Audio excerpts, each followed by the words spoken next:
Welcome to a brand new episode of Sequel Rights, the podcast where we take a look at the franchises that make you go, they made how many of those? We give each and every sequel a fair trial.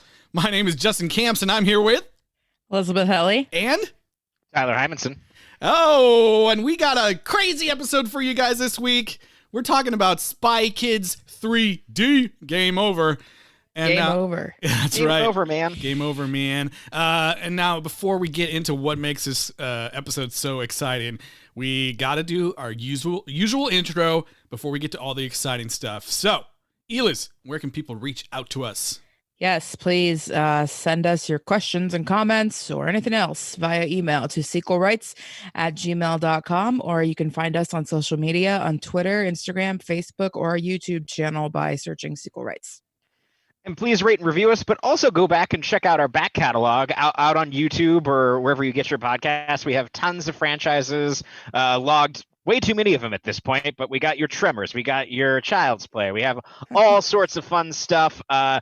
We guarantee at this point we've hit something that you'll remember from your childhood. So That's right. Go back and find those episodes; they're a lot of fun. I mean, Home Alone. Who doesn't remember that from their childhood? Come on. I mean, who isn't Home Alone? Who isn't Home Alone? I mean, actually, who is? Everybody's crowded at home. That's right. And yeah, if you're a first-time listener this week, we're happy you're here. Thanks for being here. And you chose a great week to tune in because we have an exciting interview this week. We are interviewing the one and only Alexa PenaVega. Right now, we're so excited about this. We want to put it at the top of the episode, so you made sure to hear it. Tune in, and here we go with our interview with Alexa PenaVega. All right, well, we have a very special guest for you guys today here. We are so excited to be able to have Carmen Cortez herself, Alexa. Woo-woo. Yeah, Alexa PenaVega is here with us. Alexa, thank you so much for being here. Hey. Sorry for cutting you off, but like Carmen, I had to get her a shout. Oh, yeah, of course. Absolutely. Well, This is awesome. I love that you guys are doing this.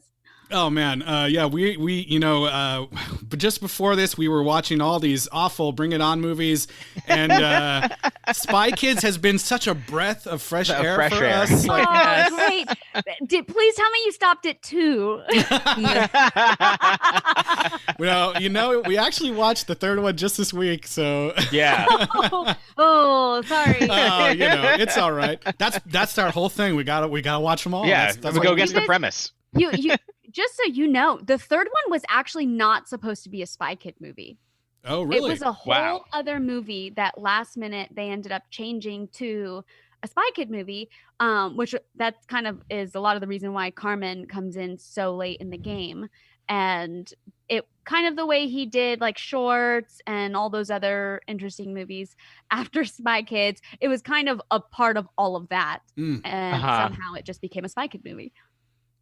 That's crazy. That's crazy. Yeah, Like, it's so crazy how like that can just be like that would never happen now. Of, No, like, oh yeah, we no. shot most of the movie, but like now it's a Spy Kids movie. Yeah. Also, by the way, these were Weinstein films, so a lot has changed. Yeah. Yeah. Okay. It did not go unnoticed. Yeah. Yes. Yep. Oh man. Well, speaking of the third movie, I love there's a moment at the very end credits that was a very sweet moment, I thought, where they kind of juxtaposed your original audition video with you in that movie, and I just wanted to ask kind of what was it like to land this role at such a young age and then spend that many years like filming these movies back to back. Yeah. Here's what I loved about that time in this industry. Social media wasn't a thing. So when, especially as a kid, we were so just still in awe of everything. There wasn't this like ego. There wasn't this like, oh my gosh, we're going to be Spy Kids. It was genuinely just kids playing dress up. We would show up to set and we were as thrilled as a kid going to a theme park because they built these sets. I mean, if you even look at the first movie, Floop's Castle, they built that. All those caves, the safe house, all of the props. I mean, they literally had airport hangars just completely built out to be just the coolest sets ever. So as a kid, you walk in and you're like, this is the coolest thing ever. I mean, I think even as an adult, you walk in and you're like, we're so used to CGI now that they don't actually have these sets built out. But then they did, and it was spectacular. It was like going to Disneyland. That's like the greatest place. Like that's the only way I could describe it. So sorry to answer your question. There wasn't any expectation other than like, this is so much fun. We're having a blast. And the one thing I will never forget, they did this screening for the very first Spy Kids in Las Vegas. I don't remember. It's like some special event where they premiered the movie for the first time, and it was in Vegas. And I was, I think, like 12 years old, and I had not seen the movie yet. And Robert wanted to make sure that nobody, like the kids, did not see the movie at all. So this was the very first time. And that feeling, that excitement, I've never had that since. Like, I mean, I've had other exciting moments, like I birthed my children. But, you know, like it was just this innocence. And I think that was kind of before the days of social media, where it was just this innocence of this pure joy, this excitement that I don't think we can really recreate now. Yeah. Oh, that's so cool. I hope that answers the question. Yeah, definitely. Absolutely. You know, the movie had so many like huge names in the series, both in lead roles and cameos all over the place. Like, what was it like, you know, being in the same room as some of those people, working with, you know, Antonio Banderas and Carla? Right. Gugino? I know. You know, it's so funny because I knew who some of the people were, and then other names I didn't know. And now I look back and I'm like, oh my gosh, I was working with legends and I didn't know. But because I did start when I was really young, I started acting when I was 4 years old. When I showed up on set, I did know a lot of these names because it was something that I grew up with. So, I loved Antonio Banderas. I thought he was absolutely fantastic. We even had like Salma Hayek come in for the third one. And I remember like she was the one for me. I was like, oh my gosh, we have Salma. But now looking back, I mean, Mike Judge, are you kidding me? Like at the time, I was like, yeah, this guy named Mike is on set, whatever, you know, and now I'm like, oh my gosh, we had Mike Judge. So it's so fun. And honestly, it was such a fantastic time. I don't know how to explain it, but the first movie took 6 months to make, and then the second one was 5 months, and then the third one I think was only 3 months. But Robert uses the same crew over and over again, and obviously the same cast over and over again. So we became such a family, and it was such a part of our life that you would show up to that set and it just felt good. It didn't feel like you were showing up to work. It just felt like summer camp all the time. And it's this weird nostalgic feeling. And I remember going back, like years and years later just to visit. I think they were filming Dusk Till Dawn. And I just wanted to see the crew again. So I flew into Austin, and it's the exact same. It's literally the exact same. All the airport hangars, they even still have some of the Spy Kids sets like still up. Oh, man. It just like for nostalgic purposes, and it's awesome. I just can't explain it. It almost feels too good to be true. It was such a really fun, wild time. That's so great. Yeah. Yeah, it just has like he had that total indie film feel where like we're gonna do everything ourselves. We're gonna have all these things, and we're gonna keep using the same props. And we're gonna, same props, same people. And it's like when you left that ecosystem and you went out to do different things. Like I imagine that you have all this amazing experience, and obviously Robert has, you know, is a virtuoso in terms of everything that you're doing. And then when you went to, you know, your first job that wasn't on that, I imagine it had to be a little bit of a culture shock of just like, wait, like there's all these different people doing stuff. Like what's happening? Yes. You know, it's just, you become so spoiled. And I think there is this, because there was such a sense of family, everybody was really in it together. And I remember going into, the hit Sleepover right after Spy Kids, and I was so excited to do Sleepover because it was like the first time that I was like leading something on my own, and it was and God bless the people that were on that project, but it was hard. It was not, I don't want to say it wasn't fun because we definitely had really good moments, but I was such a tomboy and also incredibly insecure. And I'm working with very confident teenage girls. And it was hard. It was not easy. Oh man. Yeah. So speaking of the family relationship, I wanted to ask you like what your relationship with Daryl Soprano was like and how it changed like over all the years you guys were together and like what's it like now? So I've known Daryl actually. We did a TV show together before Spy Kids. Okay. I think he did like a couple episodes of a show called Life's Work way back when. So I knew him when he was like 3 years old. So then we both end up doing Spy Kids together, and we were legit like brother and sister. We loved each other and hated each other.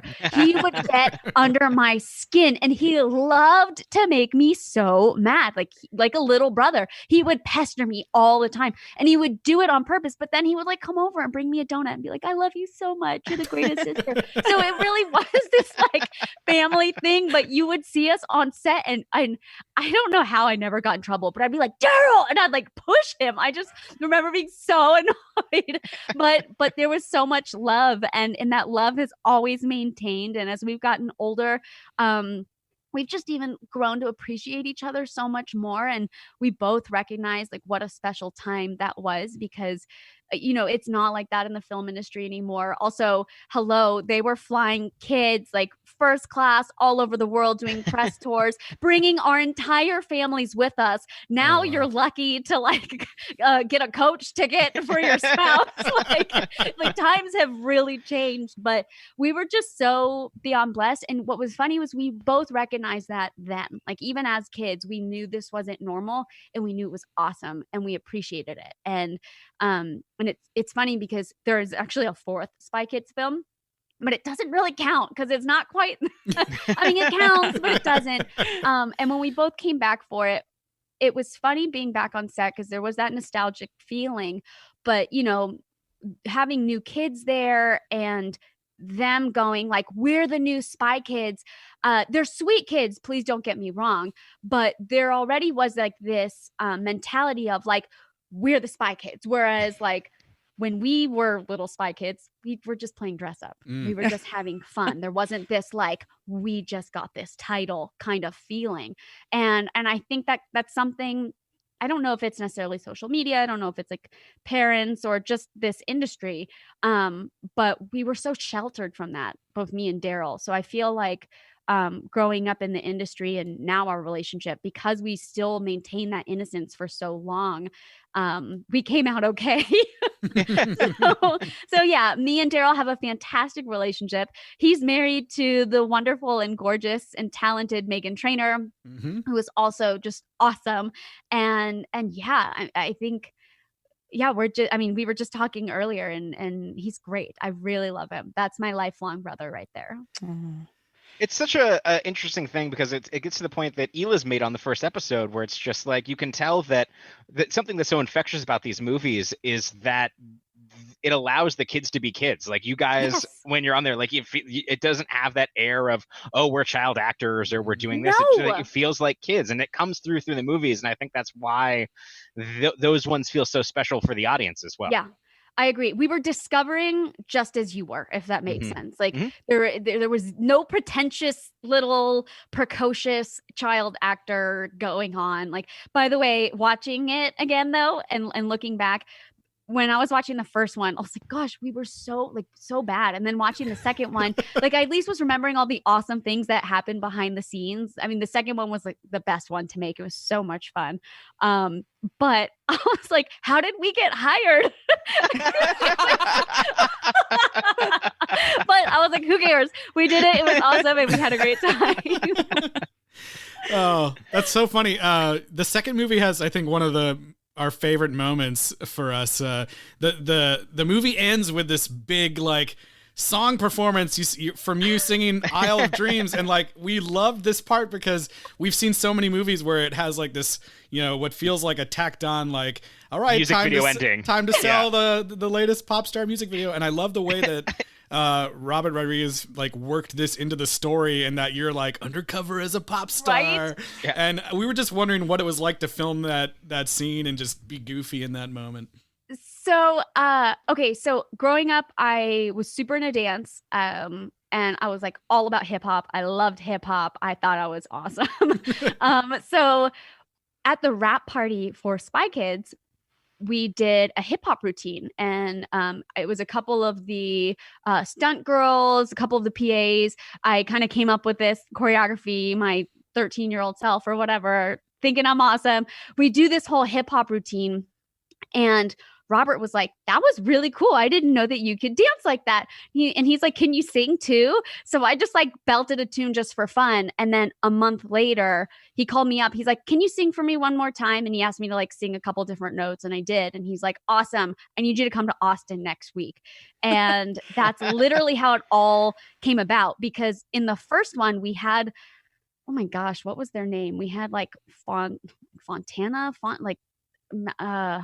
some other people doing some Spy Kids song, like Spy Kids are gonna rule the world, like funny, whatever. And he was like, why don't we do it ourselves? Like, I don't want to do that again. And they were nice, don't get me wrong, but he's like, let's do something different and really cool. And because of the rap party, it kind of inspired this thing. And then he even went on to do it for Spy Kids 3 as well, which that was insane because we literally performed in front of the Capitol at the premiere of Spy Kids 3. So that's actually where that took place. Oh my gosh. Wow. Yeah, that was Okay. That's crazy. So speaking of that second movie, in the second and third movie, I was really charmed by your little like teenage flirtation with this Gary Giggles guy. And so I wanted to ask you like what it was like filming that, and if you actually like felt any kind of crush on this dude or on anybody else like that was around filming Spy Kids. Oh, the love triangles of Spy Kids. So Matt O'Leary, my dear Matt O'Leary, absolutely love him. Had so much fun. This was like, you're 13, everyone's hormones are like out of control, and the crushes mean everything at this time.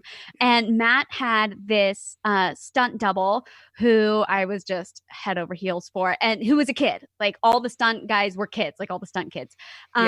And I was just like madly in love with this guy. And he ended up being my first kiss. And then we got in a fight. So then Matt was like trying to swoop in. So I ended up like kind of seeing Matt for a little bit. This, by the way, went on for like years. It wasn't like this was just on set. But I basically dated his stunt double on and off for 6 years after. Whoa. After that movie. It was crazy, but I'm still super close with the Dashnaughs, who are the stunt family, and they're fantastic stunt coordinators. You'll see their names on everything. But yeah, again, like it was so special. It was literally like summer camp. So those love triangles. I mean, it was the first time that I can tell you that my heart ever felt that way.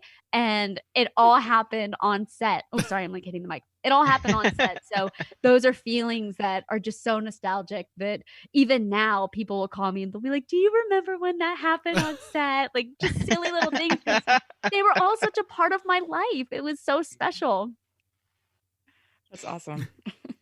You mentioned the stunts, and I'm just curious, like obviously that there was a bunch of stunt stand-ins and other people, but for your roles in the movie, have there were any like crazy things where, I know that for 2 they have you up on those rocks with some safety wires and some things like that, and I'm just curious, like as a kid when you're kind of being put in those situations, what that was like, and if there was anything that was particularly scary or particularly super fun. Did you talk to anybody before this? No. No. I can't believe you are saying this. Okay. So I'm sure everybody except the people that were on set will deny this. They'll probably talk about it now because footage was burned. But I think it's been long enough, and Weinstein's probably going to jail, so we're good.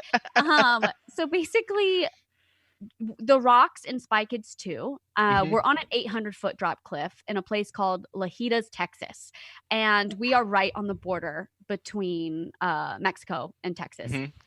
And we bring in this huge crane because there's a part where the flying pig, the spork, is going to come pick me up and take me off. You see it in the movie. Well, we were doing that for real. That was not a green screen. They brought in the crane, and it was going to swing me from one side of this 800-foot drop cliff to the other. And I couldn't wait. I'm telling you, I could not wait to do it. Okay.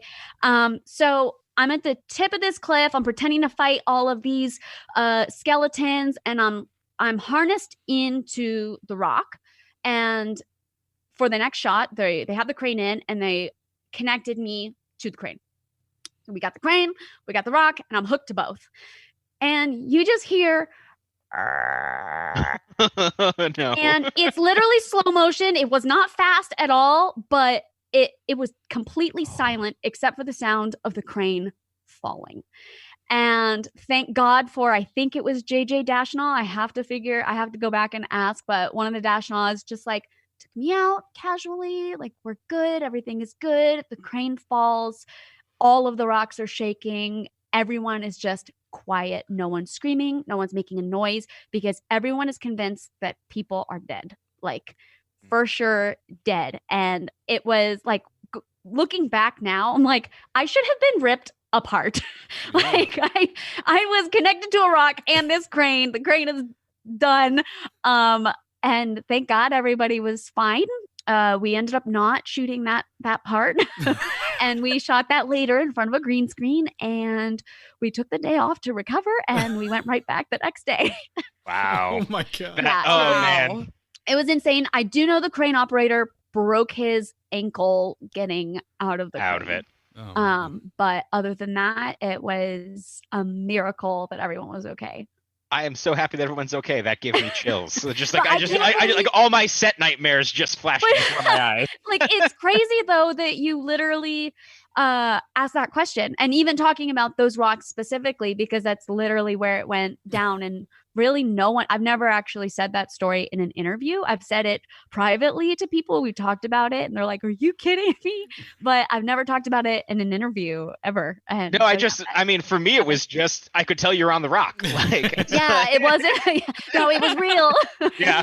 But that's what I loved about the movies. And I think that's the kind of thing that made me really sad about Spy Kids 3. Yeah. The first two Spy Kids, we really did everything. Like, they built out those sets. We went to these locations. I mean, Spy Kids 2, they brought us to Costa Rica. We were in Costa Rica for 2 weeks. It was awesome. I mean, so many cool things. Whereas, movies nowadays, and with the third installment, everything was done in front of the green screen. I mean, the entire movie, with the exception, I think, of like 4 or 5 days, was in front of the green screen. And that's not exciting. I mean, it really takes the fun out of it. And yeah, you can use your imagination. Cool. But like, sets are awesome. And I think, to bring this back to something totally different, but look at the first Jurassic Park. Look at the puppets for those dinosaurs and how cool they looked versus, now I love the new ones. I think Chris Pratt killed it. I think they did a really great job. Mm-hmm. But these are popcorn movies versus that first one. You were in it. It felt real, and it felt like, yo, I'm watching a movie. This is awesome.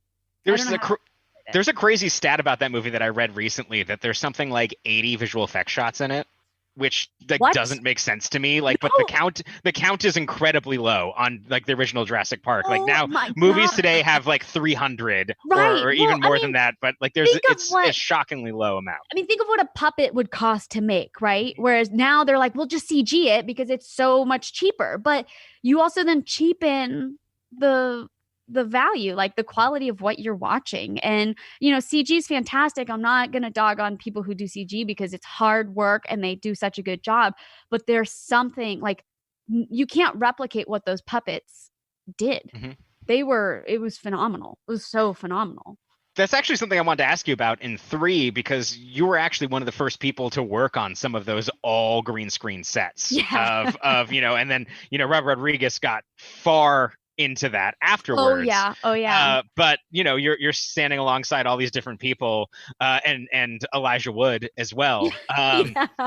But it was just such an interesting thing of like, wow, like at this time, even though you worked with all these legends, in 2003, you had more experience in what the future of acting would be for most people than most people at that time. It's crazy. But you know what? At the time, we knew it was special. Like, Mm-hmm. we knew it was different. We knew it was awesome. And I think that's why, the third one, we were so thankful that we were even coming back for one, because we weren't supposed to. It was just supposed to be one, and then we were fortunate enough to get a sequel. So when the third one happened, it was a surprise for everyone, and it was awesome.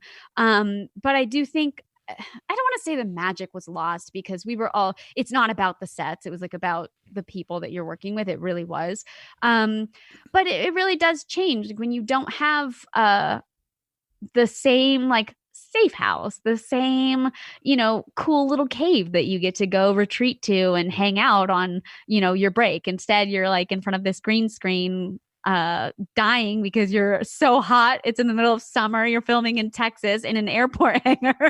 But it was still super fun. And the suits were awesome. They were super heavy. I mean, the arm alone, I think was like 22 pounds or something. Oh my God.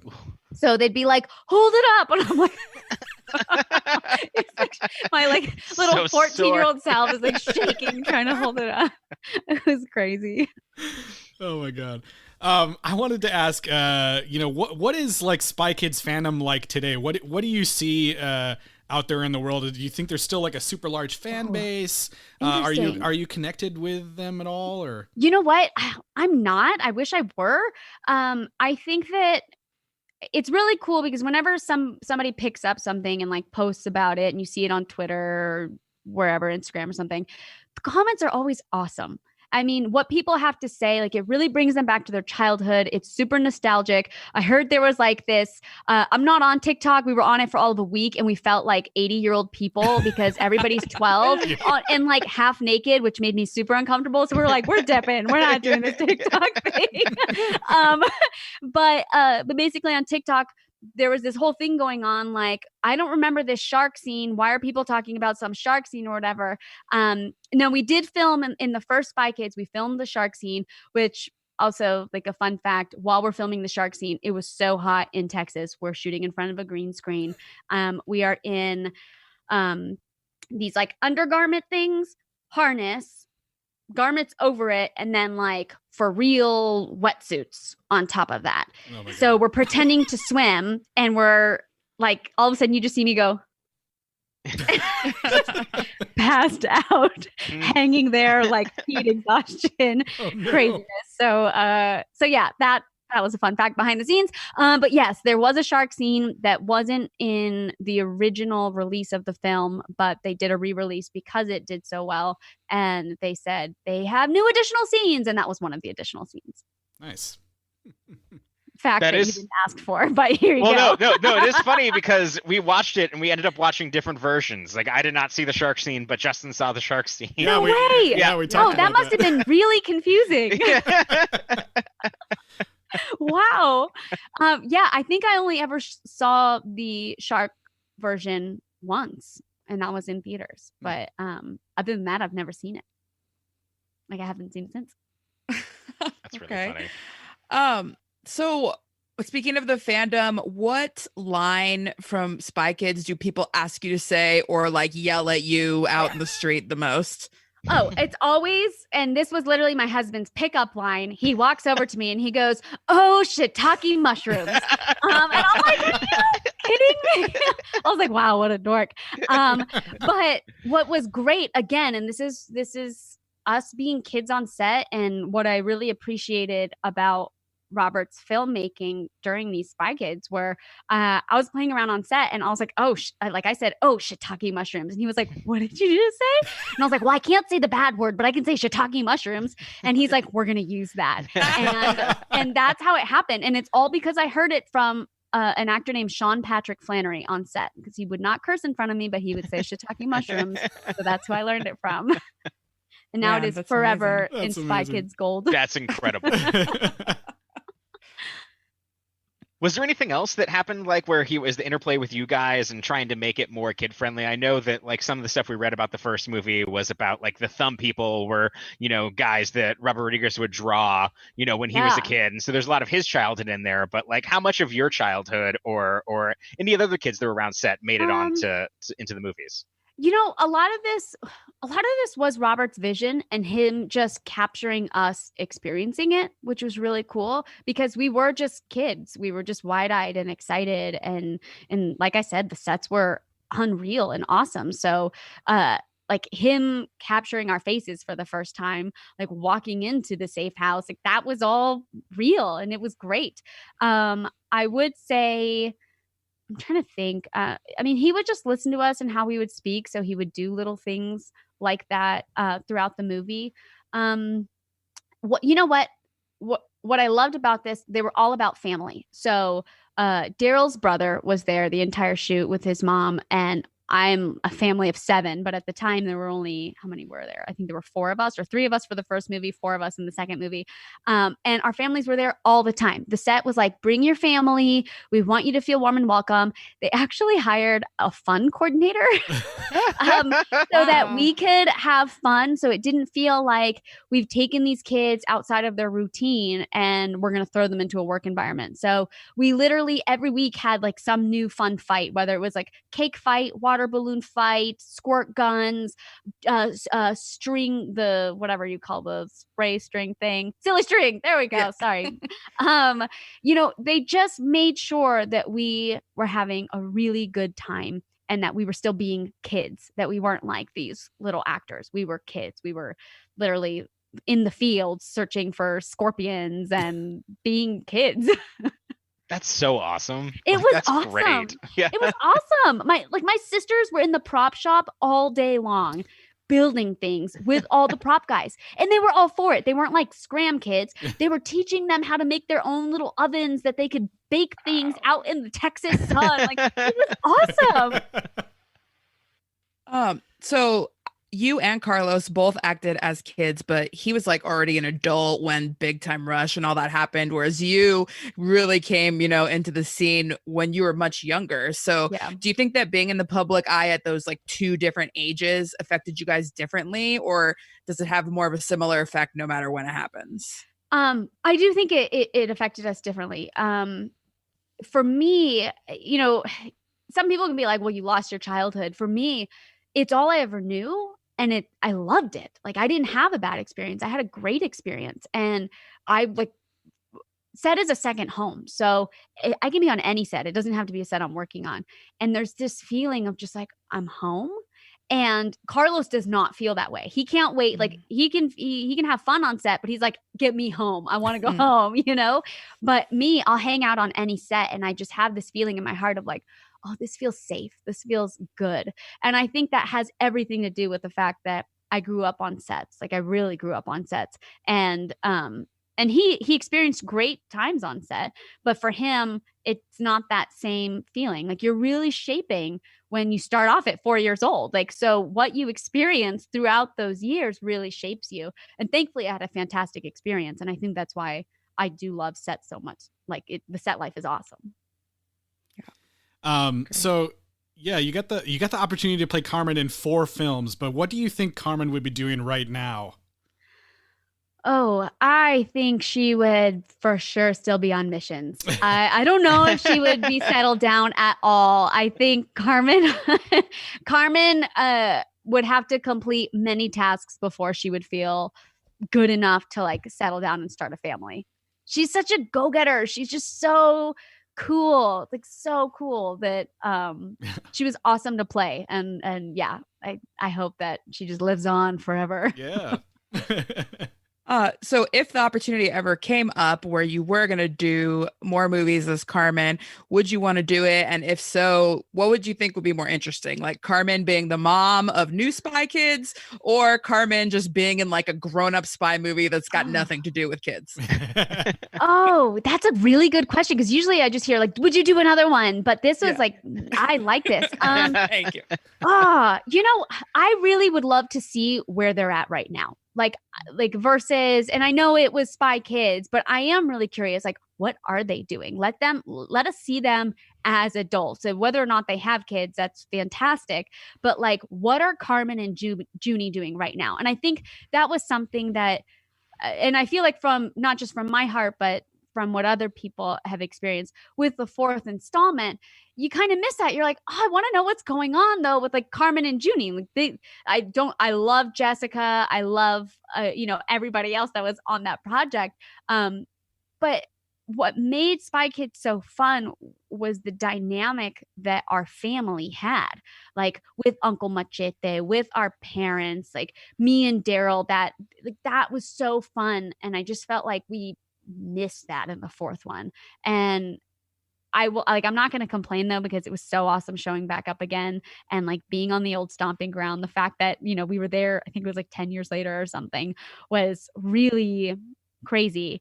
But yeah, I think that dynamic wasn't recreated in that fourth one, and I felt like it was a miss. Okay. And I have another like kind of weird question for you Okay. because I already saw like a bunch of articles where people asked you, you know, would you let your kids be actors? So I was going to ask you something totally different. Like, what would you do if your sons were to become actual spy kids? Actual spy kids. Oh, I would be terrified. I would be terrified. No, you know, we live on an island. We live here in Hawaii, and it's awesome. And we got away from all of it a few years ago just because we were like, you know what, we want to raise awesome kids. Like, I grew up on a ranch in Florida, and even though we would like go back and forth and I would still have like set life or whatever, I still was a kid. Whereas I feel like, not to dog my sisters who grew up in LA, but it's just different. And they were already going to experience the set life anyway. I mean, we travel so much for work that we're like, how do we give these kids something where they're just going to like love being outdoors as much as we did growing up? And we're like, we got to move to the island. Like, we love Maui. We've always loved Maui. Let's get out of here, which was really good timing too, considering everything that's happening. We're in a good place. Yeah. So if they became real spy kids, I would be terrified because we escaped to the island for a reason. That's right. Well, Alexa, I just wanted to say thank you so much for being here with us and you know, giving time to do this interview. It's been so much fun talking with you. It's great. Oh, you guys are awesome. Thank you so much. I mean, literally, it just brings back the greatest memories. And I'm only sad that I thought of it like tonight. I should have been like, Daryl, sneak onto this. But hopefully, maybe we'll do like something later and I can get Daryl involved. That would be so awesome. That would be amazing. My takeaway is that all sets need fun coordinators. Yes, now. They do. Every single set. Everyone needs a fun coordinator. Yeah. It's my new career goal, I think. Yeah. I'd like to be the fun coordinator. Yeah. Too. Well, is there anywhere that our listeners can follow you on social media or look? Yeah. We know we're on Instagram. I think it's at Vega Alexa. Because we were trying to change it, but that's just what it is. And my family and I, we do a little vlog that just randomly happened one day and it stuck. And that's called Lex Loves Los, kind of a play on I Love Lucy a little bit. And Nice. It's just us and our life here on the island. And you both have a new movie out right now too, right? Mighty Oak. We do. It's called The Mighty Oak, and it's not streaming, but you can buy it on like, I guess, is that considered streaming? I don't know. I think. Because you can purchase it on all these streaming networks. Streaming on That's right. demand. Yeah. Streaming on demand. That's the phrase. Yeah. On demand. Yeah, and then we do a bunch of stuff for Hallmark. So we have a couple movies coming out with them, and then we're going to start finally going back to work. I think within the next 2 months, which apparently sets are going to look completely different, which makes me really sad. So it'll be interesting. It'll be very interesting to see what happens. All right. Well, thank you so much. And on that note, goodbye. Have a good one, folks. Yeah. 2020. Oh, wait, hold on. Right? Hold on. I cannot leave you guys without saying my full name. Okay. Yes, do I it. have to say, Yes. okay. Oh, you have to do it. Yes. You guys, I have to. Okay. Carmen Elizabeth Juanita Echo Sky Brava Cortez. I think I just heard some. I think it's like written wrong, and people like will type it out, like send it to me, and I'm like, no, that's not the name. So that's the official name. Nice. You're like, I know my own name. Yeah. Right, guys.